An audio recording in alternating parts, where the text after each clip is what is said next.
വിജ്ഞാന കേന്ദ്രത്തിന്റെ പ്രവർത്തനങ്ങളെ വിലയിരുത്തുവാനും അതിന് കൂടുതൽ മാർഗനിർദ്ദേശങ്ങൾ നൽകുവാനുമുള്ള ഏറ്റവും സുവർണമായ അവസരമാണ് തിരുവനന്തപുരം ദൂരദർശൻ കേന്ദ്രം ഇവിടെ ഒരുക്കിയിട്ടുള്ളത്. നമുക്ക് വിഷയത്തിലേക്ക് കിടക്കാം. വിഷയം ഒന്നുകൂടി ഓർക്കുക: കാർഷിക വിജ്ഞാനം ജനങ്ങളിലേക്ക്.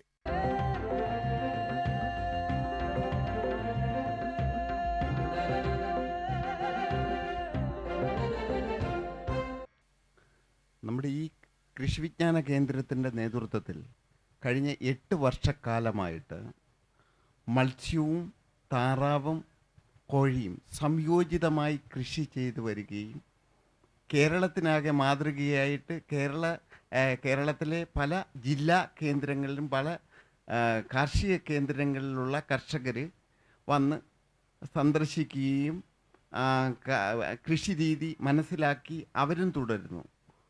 ഏറ്റവും അനുയോജ്യമായ രീതിയിൽ മത്സ്യവും താറാവും സമന്വയിപ്പിച്ച് മുന്നോട്ട് കൊണ്ടുപോകാനുള്ള സാഹചര്യമുള്ള ഒരു പ്രദേശമാണ് ഈ ഭാഗം. കായലും കുളങ്ങളും മത്സ്യകൃഷിയും എല്ലാം സംയോജിച്ച് പോകാനുള്ളത്. അത് ഈ പ്രദേശത്ത് എത്രത്തോളം നമുക്ക് വിപുലപ്പെടുത്തി ഇവിടേക്ക് വരുന്ന മുട്ടയുടെ ആവശ്യം പരിഹാരമാർഗം, ശുദ്ധമായ മുട്ടയുടെ പരിഹാരമാർഗത്തിലേക്ക് കൂടുതൽ കൊണ്ടുവരുന്നതിന് എന്തെല്ലാം നടപടികൾ നമ്മുടെ ഇവിടെ നിന്നും ഉണ്ടായിട്ടുണ്ട് എന്നതിനെക്കുറിച്ച് ഒന്ന് മനസ്സിലാക്കുവാൻ.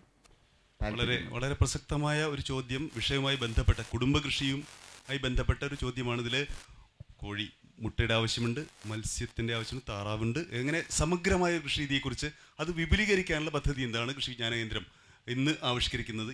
ആലപ്പുഴ ജില്ലാ കൃഷി വിജ്ഞാന കേന്ദ്രവും ഏറ്റവും പ്രാധാന്യത്തോടുകൂടി നടപ്പാക്കുന്ന ഒരു പദ്ധതിയാണ് സംയോജിത കൃഷി രീതികൾ എന്നുള്ളത്. കാരണം ആലപ്പുഴ ജില്ലയിലെ ഹോൾഡിങ്സ് അല്ലെങ്കിൽ നമ്മുടെ സ്ഥലം, കൈവശാവകാശത്തിലുള്ള സ്ഥലത്തിൻ്റെ അളവ് വളരെ കുറവായതുകൊണ്ട് ചെറിയ പുരയിടങ്ങളിൽ വിവിധ സംരംഭങ്ങളെ സംയോജിപ്പിച്ചുകൊണ്ടുള്ള സംയോജിത കൃഷി രീതികളാണ് ഏറ്റവും കൂടുതൽ പ്രാധാന്യം കൊടുത്ത് ഞങ്ങൾ പ്രചരിപ്പിക്കുന്നത്.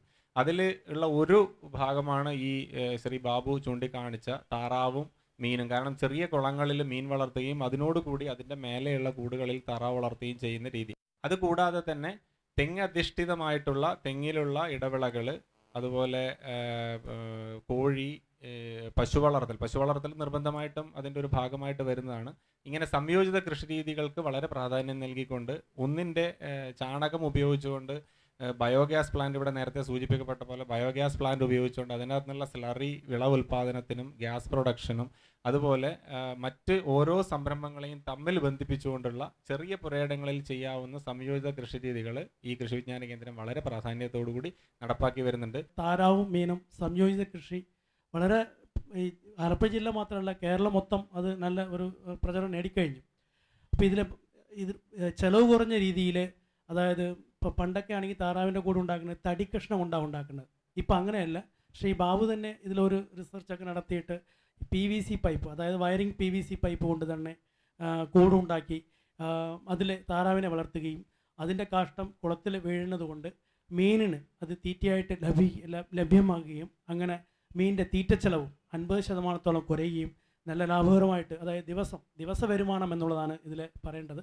കാരണം 10-50 താറാവ് ഉണ്ടെങ്കിൽ പോലും ദിവസം 40 മുട്ട, അങ്ങനെ ഒരു മുട്ടയ്ക്ക് 7 രൂപ വീതം 28 250 രൂപ ഒരു ദിവസം വരുമാനം കിട്ടും. അതിൽ 100 രൂപ 150 രൂപ തീറ്റയ്ക്ക് മാറ്റി വെച്ചാലും ബാക്കി 140 രൂപ ലാഭം ഉറപ്പായിട്ട് കിട്ടും എന്നുള്ളതാണ് ഇതിൽ നിന്നും എനിക്ക് പറയാനുള്ളത്. കോഴിമുട്ടയ്ക്ക് വലിപ്പം കുറവായതിനാൽ അതിന് വലിപ്പം കൂടുതലായി കിട്ടാൻ വല്ല മാർഗമുണ്ടോ? അതുപോലെ തന്നെ ബ്രോയിലർ കോഴിക്കുഞ്ഞുങ്ങളെ നമുക്ക് ഇവിടെ ഉൽപ്പാദിപ്പിക്കാൻ കഴിയുമോ? അതായത് ഈ കോഴിമുട്ടയുടെ സൈസ് കൃത്രിമമായിട്ട് നമുക്കൊന്നും കൂട്ടാൻ ഒക്കത്തില്ല. കാരണം ഇത് പല സ്റ്റേജ്. അപ്പം മുട്ടയിട്ട് തുടങ്ങുന്ന സമയത്ത് പൊതുവേ മുട്ട ചെറുതായിരിക്കും. പിന്നെ ഒരു 2-3 മാസം കഴിയുമ്പോൾ മുട്ടയുടെ സൈസ് കൂടും. പിന്നെ മുട്ടയിടൽ കഴിയുമ്പം 1 വർഷത്തോളം ആകുമ്പം പിന്നെ ഈ മുട്ടയുടെ സൈസ് കുറയും. അതാണ് പൊതുവേ ഉള്ളത്. പിന്നെ ചില സമയങ്ങളിൽ ചില കോഴികളുടെ മുട്ട നോക്കിക്കഴിഞ്ഞാൽ 2 മഞ്ഞക്കരു കാണും. അപ്പോൾ അങ്ങനെ ചില കോഴികൾ സ്ഥിരമായിട്ട് 2 മഞ്ഞക്കരുള്ള മുട്ടയൊക്കെ ഇടുന്ന കാണാം. അപ്പോൾ അങ്ങനെയൊക്കെയുള്ള കോഴികളൊക്കെ നമുക്ക് സെലക്ട് ചെയ്ത് വളർത്താം. കാരണം കടകളിൽ തന്നെ ഈ 2 ഉണ്ണിയുള്ള മുട്ടയൊക്കെ നമുക്ക് ഇരട്ടി വിലയ്ക്ക് വാങ്ങിക്കുന്ന കാണാം. അപ്പോൾ അതുപോലെ അങ്ങനെയൊക്കെയുള്ള കോഴികളുണ്ടെങ്കിൽ അങ്ങനെ സെലക്ട് ചെയ്ത് വളർത്താം. അല്ലെങ്കിൽ പിന്നെ വേറൊരു കാര്യമുണ്ട്, തീറ്റ നല്ല രീതിയിൽ കാൽസ്യം അതുപോലെ തന്നെ ഈ തുറന്നു വിട്ട് വളർത്തുമ്പം പച്ചപ്പുല്ലും അതുപോലെ തന്നെ ഇങ്ങനെയൊക്കെയുള്ള സ്വാതന്ത്ര്യമായിട്ട് ഇങ്ങനെ തെന്നി നടക്കുന്നതുകൊണ്ട് പൊതുവേ മുട്ടയ്ക്ക് ചെറിയ വലിപ്പം കൂടും എന്നുള്ളതാണ്. പൊതുവേ ബ്രോയിലർ കോഴി എന്ന് പറയുന്നത് നല്ല തീറ്റി തിന്നും, മുട്ടയിടൽ കുറവായിരിക്കും, മുട്ട ഉൽപ്പാദനം കുറവായിരിക്കും. അപ്പോൾ അതുകൊണ്ട് സാധാരണ രീതിയിൽ നമുക്ക് അതിൻ്റെ മുട്ടയൊന്നും വിരിയിച്ചെടുക്കാൻ പറ്റത്തില്ല. അത് വലിയ വലിയ ഹാച്ചറിക്കാരാണ്, അതൊക്കെ വലിയ വലിയ ലോബിയാണ്, അതൊക്കെ അവർക്കേ അത് സാധിക്കും. നമുക്ക് സാധാരണ രീതിയിൽ മുട്ടക്കോഴി കുഞ്ഞുങ്ങളെ മാത്രമേ ഇപ്പോഴത്തെ ഒരു സിറ്റുവേഷനിൽ നമുക്ക് ഉൽപ്പാദിപ്പിക്കാൻ കഴിയും. എനിക്ക് 15 താറാവും 15 കോഴിയും ഉണ്ടായിരുന്നു. ഈ താറാവ് അതിനെ നല്ല രീതിയിൽ വളർത്താൻ പറ്റുന്ന ഒരു സാഹചര്യത്തിലാണ് എൻ്റെ വീട് നിൽക്കുന്നത്. ഇപ്പം അടുത്ത് തന്നെ വയലും കുളവും എല്ലാം ഉണ്ട്. അപ്പോൾ ഒരു ദിവസം വൈകുന്നേരം ഈ പറഞ്ഞ പോലെക്ക് എൻ്റെ വീട്ടിൽ കുറച്ച് ഉണക്കമീൻ എൻ്റെ മകന് ലീവ് കഴിഞ്ഞ് പോകുന്നുണ്ടെങ്കിൽ കൊണ്ടുപോകാൻ വേണ്ടി ഒരു 5 കിലോ ഉണക്കമീൻ വാങ്ങിച്ചു. അത് ക്ലീൻ ചെയ്തിട്ട് അതിൻ്റെ വേസ്റ്റ് എല്ലാം കൂടി ഇത് താറാവിനിട്ട് കൊടുത്തു ഒരു ദിവസം വൈകുന്നേരം. പിറ്റേ ദിവസം രാവിലെ അത് മുഴുക്കെ ചത്തു. താറാവ് 15 ചത്തു. ഞാൻ വെറ്റിനറി ഡോക്ടറുടെ ഒക്കെ ചെന്ന് ചോദിച്ചിട്ടുണ്ടെ പറഞ്ഞു, അവിടെ അടുത്തെവിടെയെങ്കിലും വിഷം തിന്നാൻ സാധ്യതയുണ്ടോ എന്ന് ചോദിച്ചു. ഞാൻ പറഞ്ഞില്ല. അവിടെ അന്ന് നെൽകൃഷി ഉള്ളത് എനിക്ക് മാത്രമേ ഉള്ളൂ. അവിടെ ഞാൻ മരുന്നടിച്ചിട്ടുമില്ല. അടുത്തെങ്ങും തെങ്ങിനൊന്നും ആരും രാസവളങ്ങളും ചെയ്തിട്ടില്ല. അപ്പം നിറം മാറ്റം ഉണ്ടായിട്ടുണ്ടോ എന്ന് ചോദിച്ചാൽ അതുമില്ല ഈ താറാവിന്. അപ്പം പറഞ്ഞു എന്താണെന്ന് കണ്ടുപിടിക്കാൻ വലിയ ബുദ്ധിമുട്ടാണെന്ന് പറഞ്ഞു. ഇങ്ങനെ ഇരിക്കുമ്പോൾ എൻ്റെ ഒരു സുഹൃത്തിൻ്റെ വീട്ടിൽ ഞാൻ ഒരു ദിവസം ചെന്നപ്പോൾ ഞാൻ ഈ കഥ പറയുകയും അവിടുത്തെ ആ മാഡം എൻ്റെ പറഞ്ഞു, നിങ്ങൾ കൊടുത്ത ഉണക്കമീൻ തിന്നതാണ് കാരണം എൻ്റെയും 10 താറാവ് ഇതുപോലെ തന്നെ ചത്തുപോയി എന്ന് പറഞ്ഞു. അപ്പോൾ ഇത് ഞാൻ പറയാൻ കാരണം ഇന്ന് കൂടിയിരിക്കുന്ന മറ്റ് കർഷകർക്കും കൂടി ഒരു അറിവായിക്കോട്ടെ എന്ന് വിചാരിച്ച് പറയാണ്. ഉണക്കമീൻ കഴിക്കുന്നതുകൊണ്ട് ഒരിക്കലും താറാവ് ചത്തുപോകത്തില്ല. കാരണം അത് കൊടുക്കുന്ന ധാരാളം കർഷകരുടെ ഉണ്ട്. പല കർഷകരും ഞാൻ കണ്ടിട്ടുള്ളതാണ്, ഞാൻ തന്നെ റെക്കമെൻഡ് ചെയ്യുന്നതാണ്. കാരണം മീനാണ് താറാവിന് ഒരു പ്രധാന മാംസ്യം, ഒരു സപ്ലിമെൻ്റ് കൊടുക്കുന്ന ഒരു പ്രധാന വസ്തു. ഉപ്പ് മീൻ കൊടുക്കരുത്, ഉപ്പ് മീൻ കൊടുക്കരുത്. അത് നിങ്ങളുടെ ഇതിൽ തന്നെ കിട്ടി.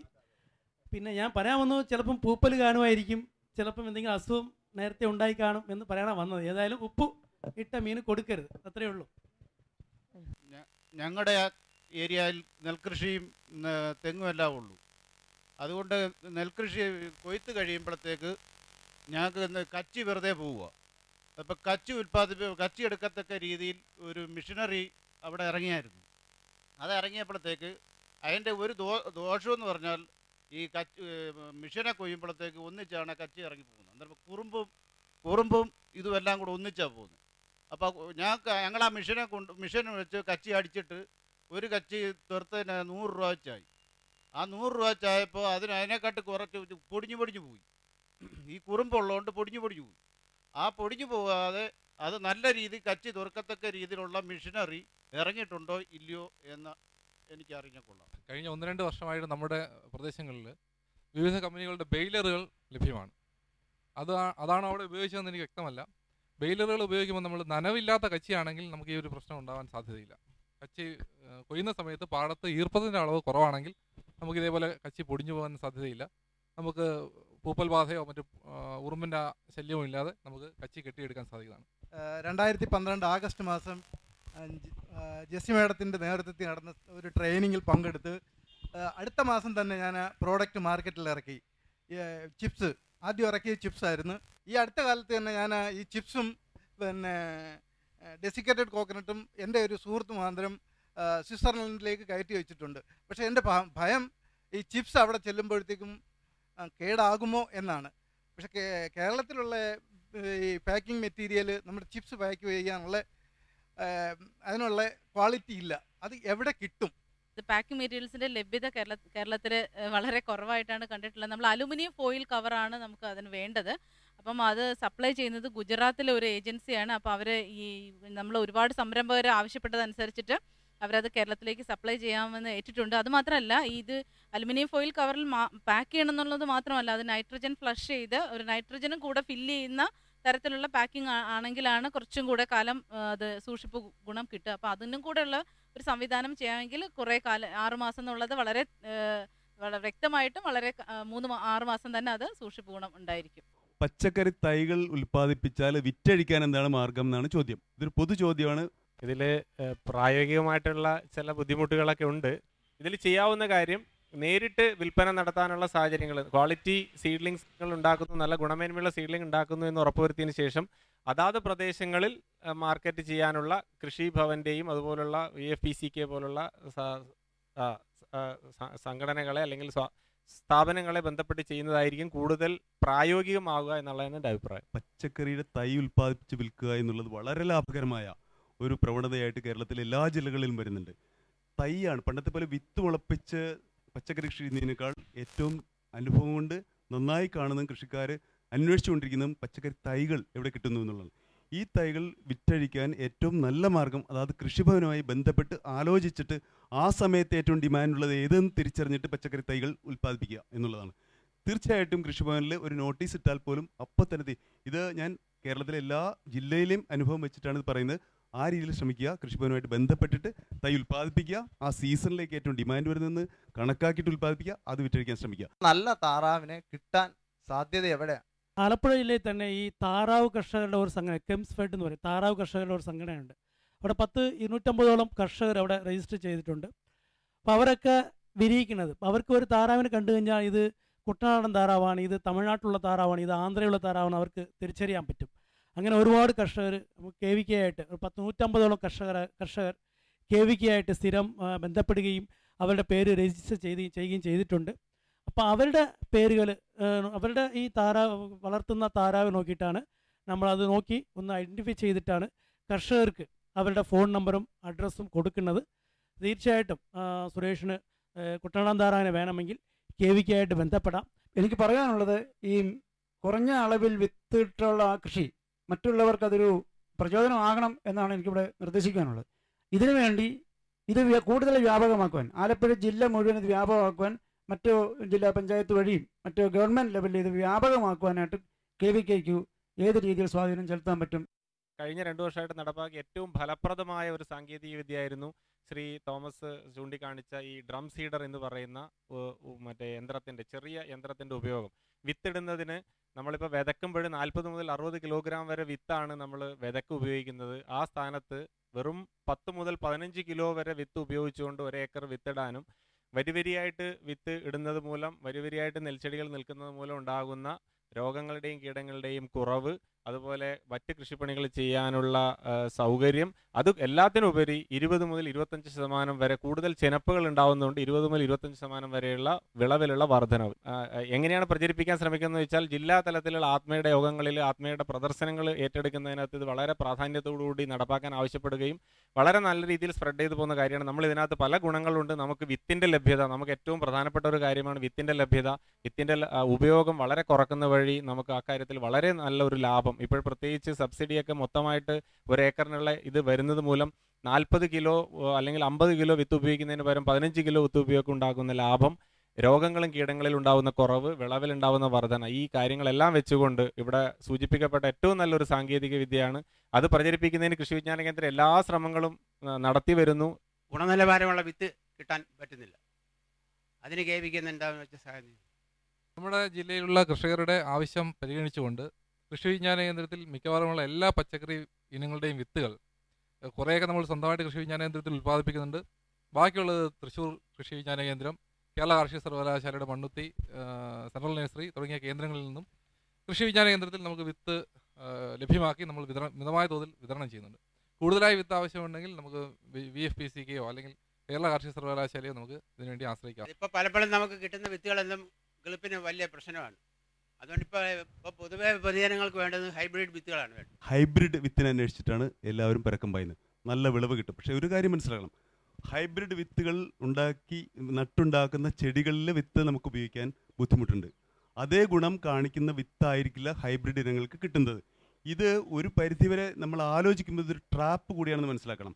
ഹൈബ്രിഡ് വിത്തുണ്ടാക്കി കൊടുത്ത് ആ വിത്തിനെ വേണ്ടി അതേ ഏജൻസിയെ ആശ്രയിക്കുന്ന ഒരു പരാശ്രയ സമ്പ്രദായം കൃഷിക്കാർക്ക് വേണോ വേണ്ടോ എന്നുള്ളത് നമ്മളാണ് തീരുമാനിക്കേണ്ടത്.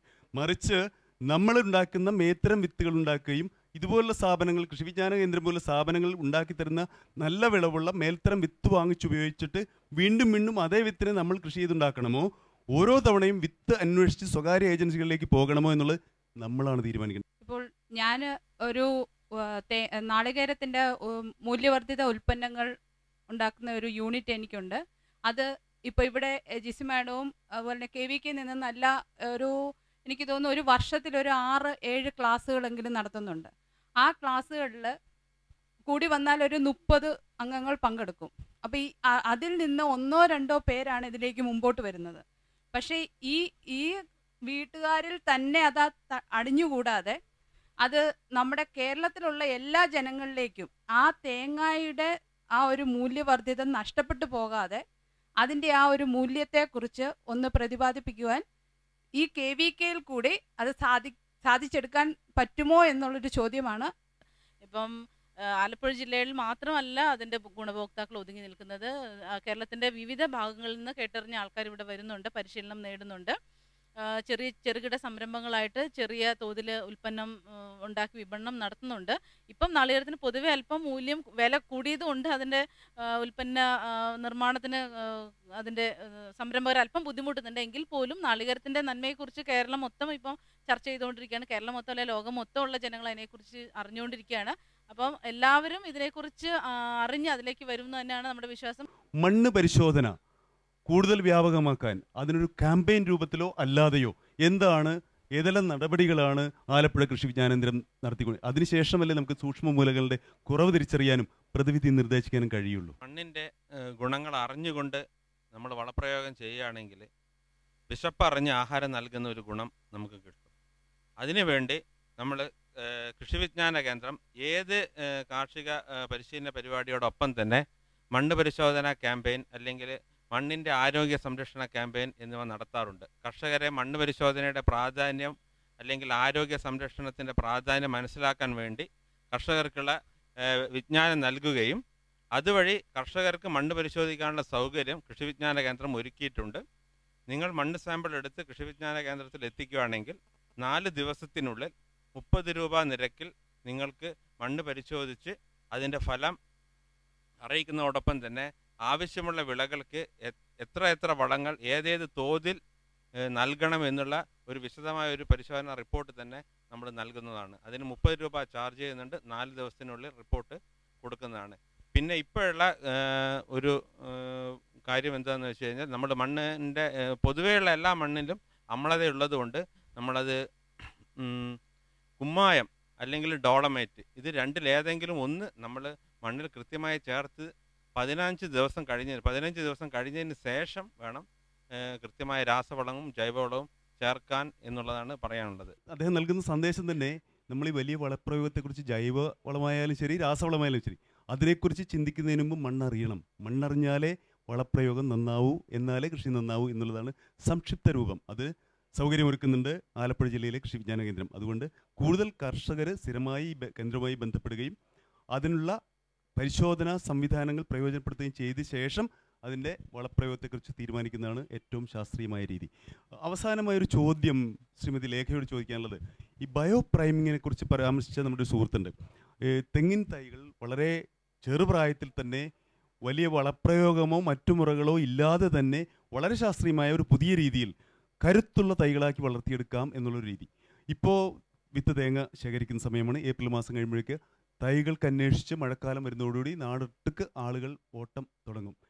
അതിനു മുമ്പ് നമുക്കുള്ള ഈ സമയം ഉപയോഗിച്ച് വളർന്നു വരുന്ന ഘട്ടത്തിൽ തന്നെ എങ്ങനെയാണ് കരുത്തുറ്റ തെങ്ങിൻ തൈകൾ ഉണ്ടാക്കിയെടുക്കുന്ന രീതി എന്നുള്ളത് ഞാൻ മുമ്പ് സൂചിപ്പിച്ചതുപോലെ മണ്ണിൽ ധാരാളം സൂക്ഷ്മാണുക്കളും മിത്രകുമിളുകളും മിത്ര ബാക്ടീരിയകൾ എന്നിവ ഉണ്ട്. അവയെ വേർതിരിച്ചെടുത്തിട്ട് ലബോറട്ടറിയിൽ നമുക്ക് വാണിജ്യാടിസ്ഥാനത്തിൽ വിൽക്കാൻ കിട്ടുന്നുണ്ട്. അപ്പോൾ അതിൽ പ്രധാനപ്പെട്ട 3 സൂക്ഷ്മ കുമിളുകളും ബാക്ടീരിയകളുമാണ് Bacillus subtilis, Pseudomonas fluorescens, Trichoderma. ഈ 3 മിത്രാണുക്കൾ ഉപയോഗിച്ചിട്ടാണ് നമ്മൾ ബയോപ്രൈമിംഗ് തെങ്ങിൻ തൈയിൽ അല്ലെങ്കിൽ വിത്ത് തേങ്ങയിൽ ബയോപ്രൈമിംഗ് നടത്തി നല്ല ഇനം നല്ല കരുത്തുറ്റ തെങ്ങിൻ തൈകൾ എങ്ങനെ ഉൽപ്പാദിപ്പിച്ചെടുക്കാം എന്നുള്ളൊരു കൃഷിയുടെ പരീക്ഷണം നമ്മൾ ആലപ്പുഴ ജില്ലയുടെ 5 പഞ്ചായത്തുകളായിട്ട് ചെയ്തിട്ടുണ്ട്. അപ്പോൾ അതിൻ്റെ അടിസ്ഥാനത്തിൽ നമുക്ക് ചെയ്യാൻ പറ്റുന്നത് വെച്ച് കഴിഞ്ഞാൽ വിത്ത് തേങ്ങ എടുക്കുമ്പോൾ തന്നെ അത് പാകുന്ന സമയത്ത് കുഴികളിൽ സ്യൂഡോമോണാസും ബാസിലസ് സബ്റ്റിലിസും 50 ഗ്രാം വീതം ചേർത്ത് ആ കുഴിയിൽ ഇടുക, രണ്ടും കൂടെ മിക്സ് ചെയ്ത് ഇടുക. അത് വേറൊരു ഇതെന്ന് പറഞ്ഞു കഴിഞ്ഞാൽ ട്രൈക്കോഡെർമ 50 ഗ്രാം അത് കുഴിയിലിടുക. അപ്പോൾ ഇത് രണ്ടും കൂടെ നമ്മൾ ചെയ്ത് നോക്കിയപ്പോൾ നമുക്ക് രണ്ടിലും ഒരേ റിസൾട്ടാണ് കിട്ടിയത്. നല്ല കരുത്തോടെ തെങ്ങിൻ തൈ വളരുന്നതുകൊണ്ട് അത് പിന്നെ നല്ല രോഗങ്ങളൊന്നും അതിന് ബാധിക്കുന്നുമില്ല. തെങ്ങിൻ തൈ വെക്കുമ്പോഴും ഈ വിത്ത് തേങ്ങ പരിചരിച്ച ബയോപ്രൈമിംഗ് നടത്തിയ വിത്ത് തേങ്ങ തെങ്ങിൻ തൈയായിട്ട് നമ്മൾ പ്രധാനപ്പെട്ട കൃഷിയിടത്തിൽ വെക്കുമ്പോഴും ജൈവവളത്തോടൊപ്പം സ്യൂഡോമോണാസ് ഫ്ലൂറസൻസ് എന്ന് പറഞ്ഞ മിത്ര ബാക്ടീരിയ 50 ഗ്രാം, അതിനോടൊപ്പം തന്നെ ബാസിലസ് സപ്പിലിസ് എന്ന് പറഞ്ഞ മിത്ര ബാക്ടീരിയ 50 ഗ്രാം, ഇത് രണ്ടും കൂടെ കൂട്ടിക്കലർത്തി ജൈവവളത്തോടൊപ്പം മിക്സ് ചെയ്തിട്ട് തെങ്ങിൻ തൈ വെക്കുക. വേറൊരു പരീക്ഷണം എന്ന് വെച്ച് കഴിഞ്ഞാൽ ട്രൈക്കോഡർമ എന്ന് പറഞ്ഞ മിത്രക്കുമിൾ, മണ്ണിൽ നിന്ന് തന്നെ വേർതിരിച്ചെടുക്കുന്ന മിത്രക്കുമിൾ 50 ഗ്രാം ജൈവവളത്തോടൊപ്പം മിക്സ് ചെയ്തിട്ട് തെങ്ങിൻ തൈ നടുന്നതിന് മുമ്പായിട്ട് കുഴിയിൽ ജൈവവളത്തോടൊപ്പം ഉപയോഗിക്കും. അപ്പോൾ ഇത് 2 രീതിയിൽ നമുക്ക് നല്ലൊരു റിസൾട്ടാണ് കിട്ടിയത്. തെങ്ങിൻ തൈ നല്ല കരുത്തുറ്റ് വളരുന്നുണ്ട്, ഓലകളുടെ നീളം, ഓലകളുടെ എണ്ണം അതെല്ലാം നല്ലതായിട്ട് ഈ ബയോപ്രൈമിംഗ് ചെയ്ത തൈകളിൽ കാണുകയുണ്ടായി. തിരുവനന്തപുരം ദൂരദർശൻ്റെ ഇന്നത്തെ ഈ സായാഹ്നത്തിൽ നടന്ന കാർഷിക മുഖാമുഖത്തിൽ ഒട്ടേറെ അറിവുകൾ നമ്മൾ സമ്പാദിച്ചു, ഒട്ടേറെ അനുഭവങ്ങൾ പങ്കുവച്ചു. ഇത് ഏറ്റവും വളരെ ഫലപ്രദമായൊരു ചർച്ചയായിരുന്നു എന്ന് വേണം കരുതാൻ. കൃഷി, ശാസ്ത്രം, കുടുംബം എന്ന വിഷയത്തെ ആധാരമാക്കി നടന്ന കാർഷിക വിജ്ഞാനം ജനങ്ങളിലേക്ക് എന്ന ചർച്ചയാണ് ഇവിടെ സമാപിക്കുന്നത്.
നമസ്കാരം. ദൂരദർശൻ കാർഷിക വാർത്തകളിലേക്ക് സ്വാഗതം. പ്രധാന വാർത്തകൾ. നീര ഉൽപ്പന്നം കേരാമൃതം വിപണിയിലെത്തുന്നു. ഇടുക്കിയിൽ സ്ട്രോബെറി കൃഷി. ജൈവ വൈവിധ്യ ബോർഡ് ഹരിത സംഗമം ഫെബ്രുവരി 19-20 തീയതികളിൽ. വിശദമായ കാർഷിക വാർത്തകളിലേക്ക്. കേരള കാർഷിക സർവകലാശാലയുടെ നീര ഉൽപ്പന്നമായ കേരാമൃതം ഉടൻ വിപണിയിലെത്തും. വാണിജ്യാടിസ്ഥാനത്തിൽ നീര ഉൽപ്പാദിപ്പിക്കുന്നതിന് സർവകലാശാല നടപടികൾ ആരംഭിച്ചു. കേരാമൃതം ആദ്യഘട്ടത്തിൽ സർവകലാശാലയുടെ വിപണന കേന്ദ്രങ്ങളിലൂടെ വിൽപ്പന നടത്താനാണ് തീരുമാനമെന്ന് vice chancellor doctor P Rajendran അറിയിച്ചു. ഫെബ്രുവരി 28-ന് തൃശൂർ വെള്ളാനിക്കരയിൽ ആരംഭിക്കുന്ന ദക്ഷിണേന്ത്യൻ കാർഷിക മേളയിൽ കേരാമൃതത്തിന്റെ വിപണനത്തിന് തുടക്കം കുറിക്കും. പീലിക്കോട് പരിശീലന കേന്ദ്രത്തിൽ പരിശീലനം നേടിയ നീര ടെക്നീഷ്യന്മാരെ ഉൾപ്പെടുത്തിയാണ് നീര ഉൽപ്പാദിപ്പിക്കുക. 200 milli, 500 milli, 100 milli pet ബോട്ടിലുകളിലാണ് Keramritham വിപണിയിൽ എത്തിക്കുക. 200 മില്ലിക്ക് 20 രൂപയാണ് വില. 12 തെങ്ങിൽ നിന്ന് പ്രതിമാസം കുറഞ്ഞത് 9 ലിറ്റർ കേരാമൃതം ലഭിക്കും. ഇത് മിതമായ വിലയിൽ വിപണനം നടത്തിയാൽ തന്നെ കർഷകന് 12,000 രൂപ വരെ അറ്റാദായവും ലഭിക്കും. കാർഷിക നഗര മൊത്ത വ്യാപാര അതോറിറ്റിയുടെ എറണാകുളം നെട്ടൂരുള്ള വിപണിയിൽ എല്ലാ ബുധനാഴ്ചയും കാർഷിക ഉൽപ്പന്നങ്ങളുടെ ലേലം നടക്കും. പാറക്കടവ്, കുന്നുകര, കരുമാലൂർ, ആലങ്ങാട്, മുളംതുരുത്തി, നെടുമ്പാശ്ശേരി, ചേന്നമംഗലം, ഇടക്കാട്ടുവയൽ എന്നീ പഞ്ചായത്തുകളിൽ രൂപീകൃതമായ പച്ചക്കറി ഉൽപ്പാദകരുടെ ക്ലസ്റ്ററുകൾ മുഖേനയാണ് ലേലത്തിനുള്ള ഉൽപ്പന്നങ്ങൾ എത്തിക്കേണ്ടത്. വ്യാപാരികൾക്ക് വിപണിയും താമസ സൗകര്യവും അതോറിറ്റി നൽകും. കൂടുതൽ വിവരങ്ങൾക്ക് കാർഷിക നഗര മൊത്ത വ്യാപാര അതോറിറ്റിയുമായി ബന്ധപ്പെടുക. ഇടുക്കി ദേവികുളം ബ്ലോക്കിൽ 6 പഞ്ചായത്തുകളിലായി സ്ട്രോബെറി കൃഷി ചെയ്യാൻ 3 ലക്ഷം തൈകൾ എത്തുന്നു. സംസ്ഥാന ഹോർട്ടിക്കൾച്ചർ മിഷന്റെ മേൽനോട്ടത്തിലാണ് സ്ട്രോബെറി കൃഷി. ചിന്നക്കനാൽ, മറയൂർ, മൂന്നിലവ്, കാന്തല്ലൂർ, വട്ടവട, ദേവികുളം എന്നീ പഞ്ചായത്തുകളിലെ കർഷകർക്കാണ് സ്ട്രോബെറി കൃഷിക്ക് സഹായങ്ങൾ നൽകുന്നത്. കൂടുതൽ വിവരങ്ങൾക്ക് ഈ പഞ്ചായത്തുകളിലെ കൃഷിഭവനുകളുമായി ബന്ധപ്പെടുക. തക്കാളി വൻതോതിൽ വിപണിയിലെത്തുന്നത് ഇതിൻ്റെ വിലയിൽ ഇടിവുണ്ടാകാനും കർഷകർക്ക് നഷ്ടമുണ്ടാകാനും വഴിയൊരുക്കുന്നു. തക്കാളി സംസ്കരിച്ച് ടൊമാറ്റോ ക്രഷ് ഉണ്ടാക്കിയാൽ 6 മാസം വരെ സാധാരണ നിലയിൽ സൂക്ഷിച്ചു വയ്ക്കാനാവും. ബാംഗ്ലൂരിലെ Indian institute of horticulture research ഇതിനുള്ള സാങ്കേതിക വിദ്യ വികസിപ്പിച്ചെടുത്തു. ഒരു ദിവസം 50 കിലോഗ്രാം തക്കാളി ഇത്തരത്തിൽ സംസ്കരിക്കാനുള്ള യൂണിറ്റിന് 2 ലക്ഷം രൂപ വരെ ചെലവ് വരും. 3 കിലോഗ്രാം തക്കാളി പഴത്തിൽ നിന്ന് 1 കിലോഗ്രാം ടൊമാറ്റോ ക്രഷ് ഉണ്ടാക്കാം. സാധാരണ തക്കാളി പോലെ തന്നെ ടൊമാറ്റോ ക്രഷും ഉപയോഗിക്കാം. വിശദ വിവരങ്ങൾക്ക് 080284664220 എന്ന ബാംഗ്ലൂരിലെ ഫോൺ നമ്പറിൽ വിളിക്കുക. കേരള സംസ്ഥാന ജൈവ വൈവിധ്യ ബോർഡ് ഫെബ്രുവരി 19, 20 തീയതികളിൽ ഹരിത സംഗമം സംഘടിപ്പിക്കുന്നു. പരിപാടിയിൽ ജൈവ വൈവിധ്യ പുരസ്കാരങ്ങളുടെ വിതരണവും ജൈവ വൈവിധ്യ പരിപാലന സമിതികളുടെ സംഗമവും നടക്കും. 20-ാം തീയതി പരിസ്ഥിതി സൗഹൃദ കൃഷിയും നാടൻ ഇനങ്ങളുടെയും കന്നുകാലികളുടെയും സംരക്ഷണ പ്രവർത്തനങ്ങൾ നടത്തുന്ന കർഷകരുടെ സംഗമവും സംഘടിപ്പിക്കും. തിരുവനന്തപുരം എഞ്ചിനീയേഴ്സ് ഹാളിലാണ് പരിപാടികൾ സംഘടിപ്പിക്കുന്നത്. കർഷകർ രാവിലെ 10 മണിക്ക് മുമ്പായി എത്തിച്ചേരണമെന്ന് ജൈവ വൈവിധ്യ ബോർഡ് അറിയിക്കുന്നു. തിരുവനന്തപുരം ജില്ലയിലെ ഇടവ കൃഷിഭവനിൽ ജനകീയാസൂത്രണ പദ്ധതി പ്രകാരം ഖരമാലിന്യ നിർമ്മാർജ്ജന പരിപാടിയുടെ ഭാഗമായി ബയോഗ്യാസ് പ്ലാന്റ് നിർമ്മാണത്തിന് തിരഞ്ഞെടുക്കപ്പെട്ടവർ ഗുണഭോക്തൃ വിഹിതം അടയ്ക്കണം. 2125 രൂപയാണ് ഗുണഭോക്തൃ വിഹിതം. കരമടച്ച രസീത്, തിരിച്ചറിയൽ കാർഡ്, റേഷൻ കാർഡ് എന്നിവയുടെ ഒറിജിനലും പകർപ്പും ഹാജരാക്കണം. അവസാന തീയതി ഫെബ്രുവരി 14. ഇനി കമ്പോള നിലവാരം. റബ്ബർ RSS 4 കിൻഡലിന് 14,400 രൂപ, റബ്ബർ RSS 5 കിൻഡലിന് 14,200 രൂപ, വെളിച്ചെണ്ണ കിൻഡലിന് 11,350 രൂപ, കുരുമുളക് 52,700 രൂപ, നാളികേരം തൊണ്ടോട് കൂടിയത് കിലോയ്ക്ക് 12,800 രൂപ, നാളികേരം തൊണ്ടില്ലാത്ത കിലോയ്ക്ക് 13,000 രൂപ. കമ്പോള അവലോകനം. കുരുമുളക് വിപണി. കൊച്ചിയിൽ ഗാർബിൾഡ് കുരുമുളക് 54,700 രൂപയും അൺഗാർബിൾഡ് കുരുമുളക് 52,700 രൂപയും വില രേഖപ്പെടുത്തി. കൽപ്പറ്റയിൽ കുരുമുളക് വിപണിയിൽ ചേട്ടൻ കുരുമുളക് 52,500 രൂപയും വയനാടൻ കുരുമുളക് 53,000 രൂപയും വില രേഖപ്പെടുത്തി. കൊപ്ര വിപണി. കൊപ്ര കോഴിക്കോട് 8,150 രൂപയും തളിപ്പറമ്പിൽ 7,800 രൂപയും കാസർഗോഡ് 7,600 രൂപയും വില രേഖപ്പെടുത്തി. വെളിച്ചെണ്ണ കണ്ണൂരിൽ 12,400 രൂപയും കോട്ടയത്ത് 13,900 രൂപയും ആലപ്പുഴയിൽ 11,350 രൂപയും വില രേഖപ്പെടുത്തി. ഇനി കാലാവസ്ഥ. പ്രധാന നഗരങ്ങളിൽ രേഖപ്പെടുത്തിയ താപനില. കണ്ണൂർ കൂടിയ താപനില 34.3 ഡിഗ്രി സെൽഷ്യസ്, കുറഞ്ഞ താപനില 23.8 ഡിഗ്രി സെൽഷ്യസ്. കോഴിക്കോട് 34.2, 24.1. കൊച്ചി 33.6, 22.4. ആലപ്പുഴ 32.6, 22.7. പുനലൂർ 36.4, 16. തിരുവനന്തപുരം കൂടിയ താപനില 33 ഡിഗ്രി സെൽഷ്യസ്, കുറഞ്ഞ താപനില 20.4 ഡിഗ്രി സെൽഷ്യസ്. ഇതോടെ ഇന്നത്തെ കാർഷിക വാർത്തകൾ പൂർണ്ണമാകുന്നു. നമസ്കാരം.